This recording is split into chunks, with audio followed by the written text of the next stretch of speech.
David a dit à Goliath, je marche contre toi au nom de l'Éternel des armées. Quand le Saint-Esprit est en toi, les combats que tu mènes ne sont plus tes combats, ce sont les combats de Dieu. Les difficultés que tu affrontes ne sont plus tes difficultés, ce sont les difficultés du royaume des cieux. Car le Saint-Esprit entre en toi et établit une alliance éternelle entre toi et Dieu. Quand le Saint-Esprit investit la vie de quelqu'un, elle n'est plus seule, elle est unie à Dieu à travers une alliance qui fait en sorte que cette personne, de la faiblesse qu'elle avait, elle devient forte. C'est le Saint-Esprit qui rend fort. C'est le Saint-Esprit qui donne la capacité de parler en langue. C'est le Saint-Esprit qui donne la capacité d'annoncer le mystère de Dieu. Quelqu'un qui n'a jamais prophétisé, parler de la part de Dieu, peut se retrouver en train de parler de la part de Dieu parce qu'il a reçu le Saint-Esprit. Quelqu'un qui n'avait jamais prêché, qui n'était pas capable de prêcher, peut se retrouver en train d'annoncer des paroles, d'annoncer des vérités parce qu'il a reçu le Saint-Esprit. Église, si tu n'as pas le Saint-Esprit, tu ne plairas pas à Dieu. Il ne cherche pas ta beauté, il ne cherche pas ton niveau intellectuel. Jésus n'a pas besoin de ton argent. Ce qu'il veut de toi, c'est la disponibilité à être un instrument entre les mains de Dieu. Dieu veut régner sur la terre. Dieu veut travailler sur la terre. Dieu veut commander ce monde. Il règne la main de terre. Dieu veut diriger ce monde tel qu'il le veut. Il a besoin de toi. Il a besoin de ton corps. Il a besoin de tes mains. Il a besoin de tes pieds. Et le Saint-Esprit a été mandaté pour cela. Dispose-toi et reçois le Saint-Esprit. Les gens parlent trop d'eux-mêmes. Laissez le Saint-Esprit prendre le pouvoir. Si le Saint-Esprit rentre en toi, il n'y aura plus d'orgueil. Si le Saint-Esprit rentre en toi, il n'y aura plus de mensonge.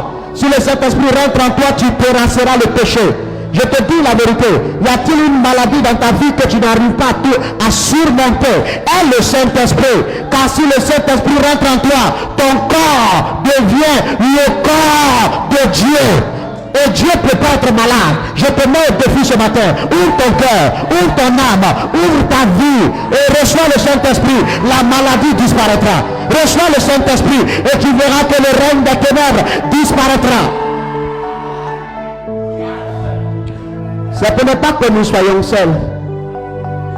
Ce n'est pas qu'on se batte seul qu'il a décidé de donner le Saint-Esprit. Ce n'est pas qu'on vive de nous-mêmes qu'il a décidé de donner le Saint-Esprit. Ce n'est pas que les sorciers continuent de te fatiguer, de t'utiliser, qu'il a donné le Saint-Esprit. Tu comprends, tu te bats seul, tu luttes pour te battre. Il n'a pas besoin de tes forces. Il a besoin que tu lui ouvres les portes de ton cœur pour qu'il entre en toi et qu'il se batte à ta place.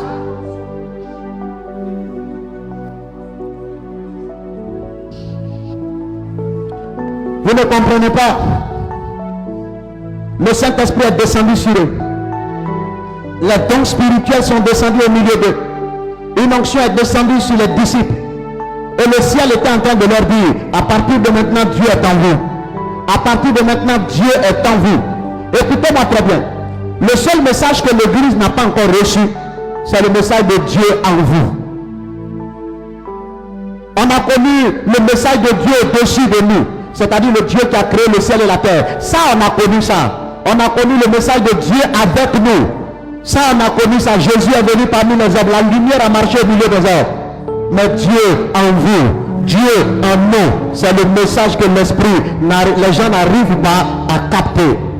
Dieu veut être en toi.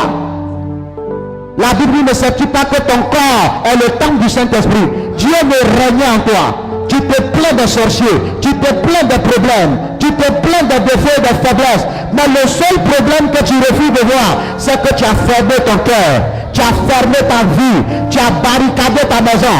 Or, ce que le Seigneur te demande, c'est quoi? C'est pas de te plaindre, c'est pas de pleurer, c'est pas de raconter ta vie partout. C'est simplement d'ouvrir les portes de ton cœur, ouvre les portes de ta vie, et lui, il entrera en toi et il régnera. Pourquoi l'Église a du mal avec le Saint-Esprit? Pourquoi? Jésus dit, je me tiens à la porte de ton cœur et je frappe. Dieu n'est pas un braqueur. Il frappe à la porte de ton cœur. Ouvre le cœur, ouvre le cœur. Et Jésus dit, le consolateur viendra. Il est le seul qui a le don de la consolation. On t'a humilié, tu pleures les nuits. On te maltraite, tu pleures les nuits. Tu souffres dans ton foyer. Tu souffres au travail. Tu souffres dans le monde des sorciers. Tes parents sont contre toi. Ceux que tu as aidés sont contre toi. Mais il n'y a aucune parole pour te consoler. Il n'y a personne pour te consoler sur la terre. Le consolateur vient d'en haut. C'est pour ça que Jésus a dit, le Saint-Esprit viendra sur vous. Il sera le consolateur. Quelqu'un pleure-t-il ce matin? Le Saint-Esprit te consolera à cette Pentecôte. Ouvre ton cœur, il te consolera. Tu as fait du bien que les gens n'ont pas reconnu. Le Saint-Esprit est ta seule consolation. Dispose-toi, appelle-le. Il est le seul qui te consolera. Si c'était un président qui devait venir à Jérusalem, il n'allait pas entrer dans l'endroit où le Saint-Esprit est rentré. C'était une petite maison. Et ceux qui étaient dans cette maison n'étaient rien. C'était des pécheurs, des gens sans travail, des gens même qui ne sont pas allés à l'école. Mais malgré que c'était des gens comme ça, que la société ne considère pas, et qui étaient dans un quartier bizarre, que les gens ne considèrent pas, le Saint-Esprit a considéré cela. Je suis venu te dire que c'est le Saint-Esprit qui exprime la consolation et la considération du ciel. Le ciel a confiance en toi. Quand le Saint-Esprit est descendu dans la chambre haute, Dieu venait de dire aux disciples de Jésus que le ciel compte sur vous. Vous avez de la valeur pour le ciel. Le Saint-Esprit a recruté des gens dans l'histoire qu'aucun gouvernement n'aurait recruté, qu'aucune véritable entreprise n'aurait recruté. Mais il est venu et il est descendu sur ces personnes. Il est venu et il a accordé son onction à ces personnes. Il est descendu sur des pécheurs. Il est descendu sur des gens qui n'étaient pas bons. Écoute-moi, le Saint-Esprit ne vient pas parce que tu es bon. Le Saint-Esprit ne vient pas parce que tu es un ange. Il sait ce que tu es. Il sait ce qui domine sur toi. C'est justement à cause de ça qu'il vient. Il sait que le péché tourmente ta vie. Il n'a pas besoin que tu sois saint d'abord. Il sait ce que tu vis. Il sait ce que le péché accomplit dans ta vie. Il le sait. Mais c'est pour ça qu'il descend. Pour te donner la force que tu n'as pas. Afin de supporter le péché. Afin de vaincre le péché. Et de terrasser le péché. Il sait que les sorciers veulent te tuer. C'est pour ça qu'il vient. Il sait que les sorciers sont contre toi. Il sait que le combat de ta famille, c'est la sorcellerie. Il sait que le combat de ta vie, c'est la sorcellerie. Mais il sait que tu es seul. Il sait que tu te bats seul. Tu te débats depuis des années. Les gens parlent, mais il n'y a personne pour t'aider. Il sait que tu veux réussir. Il sait que tu veux évoluer. Les gens te traitent de paresseux. Ils disent que tu ne veux pas te marier. Ils disent que tu ne veux pas évoluer. Ils disent que tu n'as pas d'intelligence. Mais Dieu sait que tu as la volonté. Mais le combat est plus fort que toi. C'est pour ça qu'il a envoyé le Saint-Esprit à la Pentecôte. Le Saint-Esprit est venu pour t'aider, pour te donner la force, pour te donner l'énergie, pour t'amener à relever les défis de ta famille. Il est venu pour te permettre de te lever et de gagner le combat. Toi qui es négligé aujourd'hui, le Saint-Esprit fera de toi une personne incontournable. Je te le dis ce matin, il le fera. Et c'est pour ça qu'il est venu à la Pentecôte. Reçois-le. Reçois-le. Il n'est pas venu parce que tu es forte. Il n'est pas venu parce que tu es forte. Il est venu parce que tu as besoin de lui. Ton âme a besoin de lui. L'âme de l'homme ne se rassasie pas de pain. L'esprit a l'onction nécessaire pour nourrir ton âme. Car la Bible dit qu'il est descendu. Quand il est descendu, oh my God, les disciples ont été remplis. Chacun a reçu sa part. Laisse-moi te dire une chose. Même dans une famille, un père peut ne pas avoir l'héritage pour tous ses enfants. Il peut ne pas avoir de solution pour tous ses enfants. Mais le Saint-Esprit, quand il est venu à la Pentecôte, chaque personne a reçu sa part. Dieu a une part de grâce pour toi. Dieu a une part d'onction pour toi. Je te dis la vérité. Jésus est mort. Et à sa mort, il a réservé des bénédictions pour toi. Le Saint-Esprit vient pour que ces bénédictions ressurgissent et se manifestent dans ta vie. Ouvre ton cœur, dispose ton âme, et tu verras ces choses s'accomplir. Ouvre ton cœur, dispose ton âme, et tu verras que tes limites seront bouleversées par une force qui vient d'en haut. Tu verras que tes faiblesses vont disparaître. Tu verras que tes angoisses vont disparaître. Et le Saint-Esprit mettra en toi la foi, le zèle, l'engagement et la détermination. Les choses qui t'avaient limité vont tomber au-devant de toi. Les choses qui t'empêchaient de voler vont tomber au-devant de toi. Parce que le Saint-Esprit va te prendre, le Saint-Esprit va t'utiliser, le Saint-Esprit va te transcender et t'amener à dominer sur toutes les situations. Ouvre ton cœur. Ouvre ton cœur. Dis-lui, tu as besoin de lui, ouvre ton cœur. Dis-lui, tu as besoin de lui, ouvre ton cœur. Le Saint-Esprit est venu. Pourquoi on ne parle plus de sorcier? Certaines femmes ne sont pas fières d'être femmes. Certaines personnes ne sont pas contentes de leur nez. D'autres n'apprécient pas leur bouche. Et on assiste à des opérations. On assiste à ce qu'on appelle la chirurgie plastique. On voit des gens qui veulent changer. Il y a des gens même qui ont honte de leur nom. Ils ont honte de l'héritage familial qui agit sur eux. Il y a des gens dont la réputation est comme une mauvaise odeur. Ils ont fait des choses qui ont gâté leur image. Aujourd'hui, ils ne savent pas comment faire. Mais le Seigneur a pensé à toutes ces personnes. Hier, tu as fait des choses. Aujourd'hui, tu en as honte. Tu as décidé de changer. Mais les gens refusent ton changement. Les gens continuent de te coller le passé. Ils continuent de te coller l'étiquette du passé. Parce qu'ils ne veulent pas te voir comme une autre personne. Ils veulent te voir comme la même personne. C'est pourquoi que le Saint-Esprit est venu. Parce que la Bible déclare que quand le Saint-Esprit est descendu à la chambre haute, la Bible déclare que Pierre et tous ses amis qui étaient dans cette chambre ont changé d'histoire. Leur vie a changé. Vous savez ce qui s'est passé? Le Saint-Esprit est venu et il les a transformés. Je dis, il les a transformés. Dieu ne viendra pas te prendre tel que tu es pour te garder tel que tu es. Il te prendra tel que tu es, mais il te transformera pour faire de toi une autre personne. Tu as dit amen, cela devient réalité pour toi. Quand le Saint-Esprit est descendu, il a transformé les disciples. Il les a transformés. Laissez-moi vous parler de la puissance transformatrice du Saint-Esprit. Ce que la chirurgie pouvait apporter, le Saint-Esprit va te transformer. Tu ne comprends pas? Le Saint-Esprit va te transformer. Je vous sors un mystère que vous n'avez jamais entendu.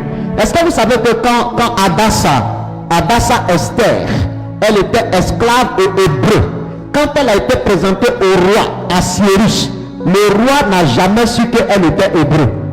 Mais comment on peut marier quelqu'un à un roi sans que les services secrets, les services de renseignement, sans que ses propres parents, ses camarades de quartier, ses cousins, ses camarades de classe puissent la reconnaître?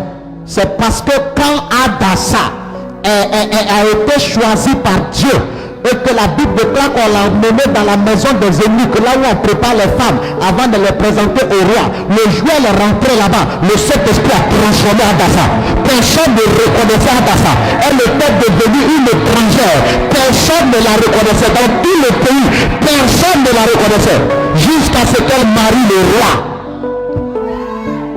Quand elle a marié le roi, c'est elle-même qui s'est présentée un jour au roi. Je suis venu te dire une chose. Quand le Saint-Esprit va tomber dans ta vie, il va te changer. Les gens ne vont te voir dans la rue, ils auront peur de t'appeler. Parce qu'ils vont se dire, ils vont se tromper, c'est pas toi, si tu ressembles à quelqu'un, mais c'est pas toi. Qui comprend ce que je suis en train de dire? Est-ce que vous savez que les propres frères de Joseph, ils sont nés du même père, mais quand ils ont vu Joseph en Égypte, ils n'ont pas reconnu Joseph. C'est impossible. Quelqu'un qui t'a jamais vu ne peut ne pas te reconnaître. Mais ton propre parent de sang, il va te reconnaître. Même si tu as porté des perruques, il va te reconnaître. Mais comment ils n'ont pas reconnu Joseph? Première révélation. Parce que tel qu'ils ont connu Joseph, c'est pas comme ça qu'ils l'ont retrouvé. Tu as dit amen, les gens ne te retrouveront pas tel qu'ils t'ont connu. Je prophétise ce matin, à la Pentecôte 2020, les gens ne te retrouveront pas tel qu'ils t'ont connu. S'ils t'ont connu dans les larmes et l'humiliation, ils ne te reconnaîtront pas à la Pentecôte 2021. Tu as dit amen fort. Cela s'accomplit dans ta vie. La puissance de la transformation du Saint-Esprit. Écoutez-moi très bien. Joseph change de condition. Les choses graves, c'est que le visage de Joseph est irradié par une puissance. Elle est illuminée par une puissance. Que Joseph devient beau et beau. Peut-être que vous ne le savez pas, l'onction rend beau. Quand l'onction commence à agir dans la vie de quelqu'un, la beauté sort. Parce qu'il n'y a pas quelqu'un qui est vilain. C'est le diable qui cache ta beauté. C'est le diable qui arrache ta beauté à les problèmes. Mais quand la paix de l'esprit vient, quand la joie de l'esprit vient, ta beauté ressort. C'est comme ça que les propres frères de Joseph ne l'ont pas reconnu. Jusqu'à ce qu'il se présente à eux. Ce que Dieu s'apprête à faire pour toi là, c'est grave. Hein? C'est grave. Ça sera tellement grave que tes propres parents ne vont pas te reconnaître. C'est bon, je te dis, ta maman même va te regarder au plateau. Elle ne va pas penser que c'est sa fille qui est là. Tu as dit, amen, il y a une transformation qui va descendre dans ta vie. Dieu va transformer tes finances. Dieu va transformer tes affaires. Dieu va transformer tes ambitions. Le petit job que tu fais, Dieu va le transformer. Ta vie sera transformée et Dieu te changera en une autre personne.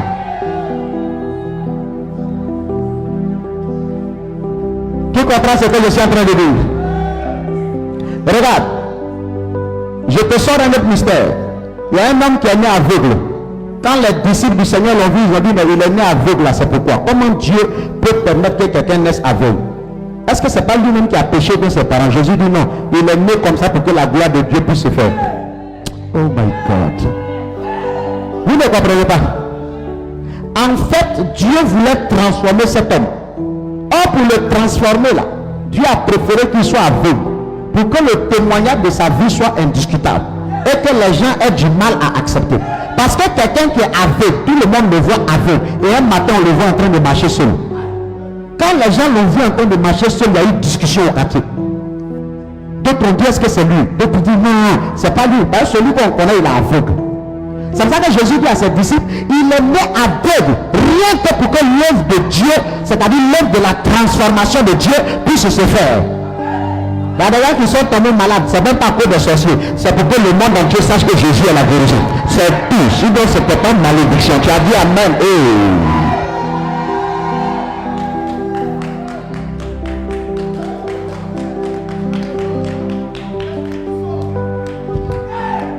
C'est pas parce que la croix de Golgotha était plus forte que Jésus. Parce que quand Jésus transportait la croix de Golgotha, les mêmes gens ont dit, mais c'est pas lui qui dit, il est le Fils de Dieu.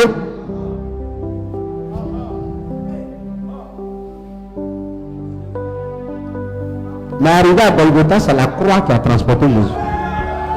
C'était pour dire que j'ai transporté cette croix pour que tout le monde me voit souffrir. Sinon, je suis plus puissant que cette croix. Vous ne comprenez pas? Samuel a dit à Saül, quand tu vas tourner le dos là, Dieu va te transformer, tu seras une autre personne. Le Saint-Esprit vient pour te transformer. Tu comprends? Pour te transformer. C'est-à-dire même tu es né avec quelqu'un et puis la personne te trouve dans une nouvelle dimension, il ne peut pas comprendre. On dit c'est la prophétesse là qui est là. Celle-là, mais elle ressemble à quelqu'un, on a fait l'école ensemble. Elle peut même plus dire c'est ma camarade de classe. Parce que le mot est trop fort. C'est trop fort. Il y a une transformation. Je suis venu t'annoncer à cette Pentecôte 2020 que les mots seront forts dans la bouche des gens. C'est-à-dire même pour t'appeler madame là, ils vont bégayer madame. Parce qu'ils se rendront compte que quelque chose s'est passé. Une femme révoltée me dit amen très fort. Je déclare ce matin que les gens auront du mal à t'appeler par ta nom.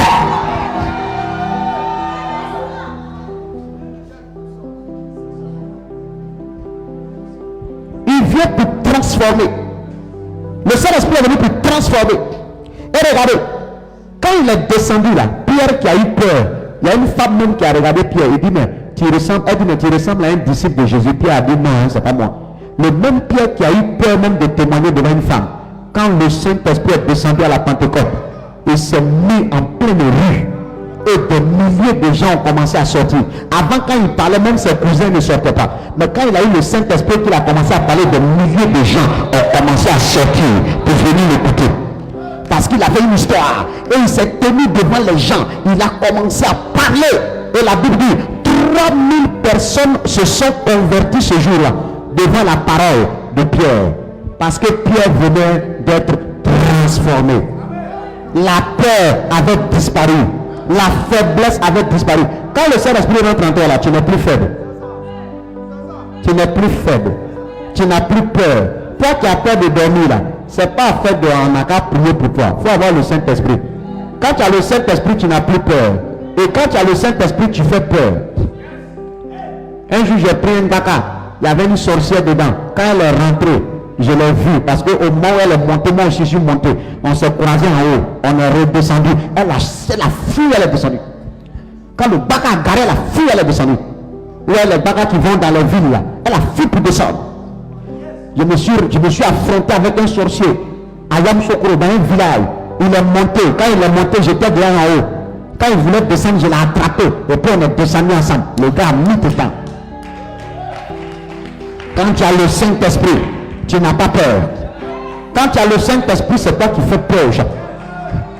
Et ici, on te demande d'aller attaquer un commissariat là. Entre toi et le commissariat, qui doit avoir peur? C'est toi.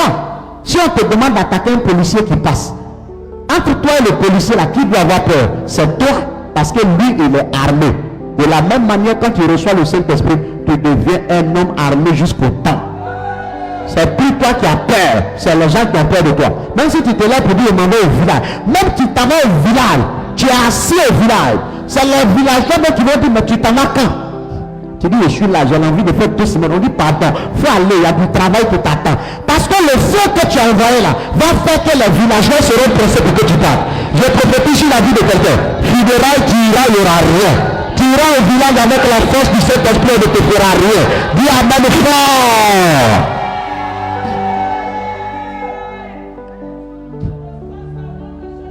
Il n'y a rien qui empêche d'aller au village aujourd'hui. Mais si tu as le Saint-Esprit, tu vas aller au village. Il dit, tu arrives, on te donne l'eau, tu bois, et puis tu dis, il n'y a pas encore. En tant que tu sais qu'ils ont mis tout ce qu'ils veulent mettre, tu bois, et puis tu dis, il n'y a pas encore. C'est ça la puissance du Saint-Esprit. Il te rend une terreur. Quand tu es le Saint-Esprit, tu es la plus belle femme pour ton mari. L'homme qui a te marié, il ne peut pas voir femme comme toi. Ta beauté devient unique. C'est pour ça qu'ils ont présenté toutes les belles femmes du royaume au roi. Mais quand il a vu Esther, il dit, voilà femme, je cherche là, on n'a qu'à arrêter concours là. Tu as dit amen, je dis que quelqu'un va arrêter le débat à ton niveau.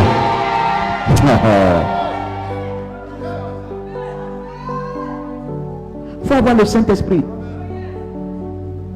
Il va te transformer. Les gens ne vont pas te reconnaître. Regardez, quand quelqu'un a le Saint-Esprit, il prêche là. Même ses camarades qui le connaissaient sont étonnés. Quand tu as le Saint-Esprit, il y a des choses que tu ne pouvais pas faire que tu commences à faire. Qui sait ça? Qui sait que l'onction fait tout? L'onction du Saint-Esprit fait tout.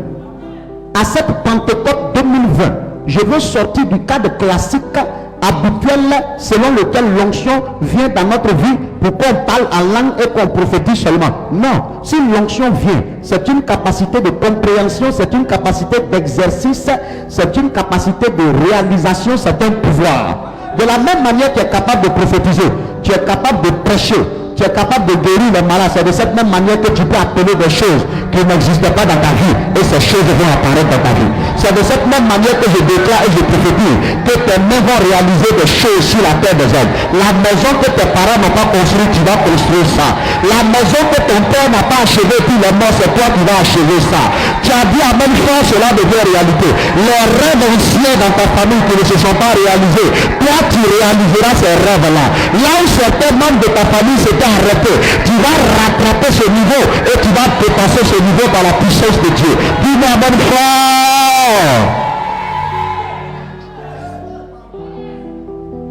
Le Saint-Esprit va t'emmener à guérir les malades. Le Saint-Esprit va t'emmener à prophétiser. Le Saint-Esprit va t'emmener à accomplir des choses. Mais le Saint-Esprit va t'emmener à réaliser des œuvres qui vont étonner les gens. Jacob avait le Saint-Esprit. Mais il y a une femme qui a rencontré Jésus. Et elle a dit à Jésus, le puits sur lequel tu es assis là, c'est Jacob qui a bâti ça. Jacob, c'est lui qui a bâti ça. Il avait le Saint-Esprit, mais il a bâti un puits. Il a réalisé quelque chose. De la même manière, je te dis, tu as le Saint-Esprit, mais tu auras voiture, tu auras maison, tu auras l'argent. Je prophétise que tous ceux qui n'avaient pas de compte bancaire, vous aurez vos comptes bancaires. Tout ça, le Saint-Esprit va vous donner ça. Si Jacob a eu un puits, toi aussi tu vas réaliser des choses qu'on va montrer aux gens. Je parle sur la vie de quelqu'un ce matin. Je parle sur la vie de quelqu'un ce matin. Ton passage, les traces de ton passage sur la terre ne seront jamais effacées. Ne seront jamais effacées. Parce que les gens vont montrer tes œuvres. C'est les gens qui vont parler de ta part. Et c'est les œuvres qui vont parler de toi. Ils diront que c'est toi qui as réalisé la maternité du quartier. C'est toi qui as scolarisé tel enfant et puis il est devenu député. Les gens vont parler de ça.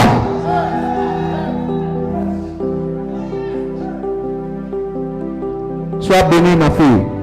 Quand tu as le Saint-Esprit, tu brilles. Quand tu as le Saint-Esprit, tu rayonnes. Quand tu as le Saint-Esprit, tu as la paix. Laissez-moi vous dire une chose. La paix du cœur.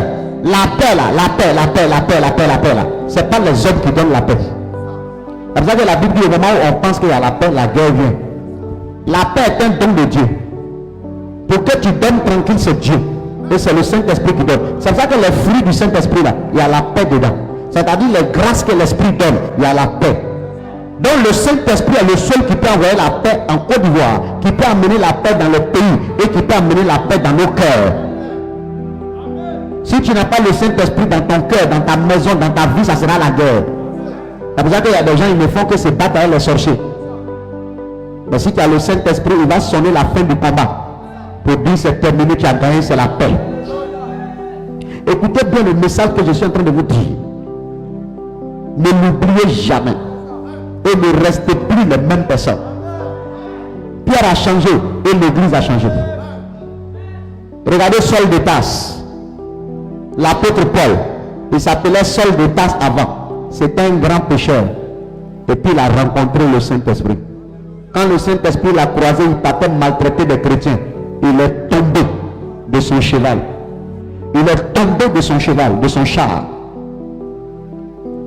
Et l'Esprit lui dit, je suis Jésus que tu persécutes. Est-ce que tu peux lutter avec les flèches de l'Esprit? Tu ne peux pas. Paul est tombé, Saul est tombé. Quand il s'est réveillé là, il est devenu l'apôtre Paul. Il est devenu l'apôtre Paul. Je vous souhaite deux révélations. L'homme qui ne va pas te faire entrer dans ta destinée va tomber ce matin parce qu'on a la Pentecôte 2020. Il tombera ce matin. L'homme malheureux, l'homme de souffrance, la femme d'humiliation, de pauvreté là, elle va tomber de la même manière que Saul de Tarse est tombé par la puissance du Saint-Esprit. Et la personne qui va se réveiller là, ce ne sera plus la même personne qui est tombée. Parce que c'est Saul qui est tombé, mais c'est Paul qui s'est relevé. Je prophétise que le nom de héros que tu es va se relever à cette Pentecôte 2020 par la puissance du Saint-Esprit.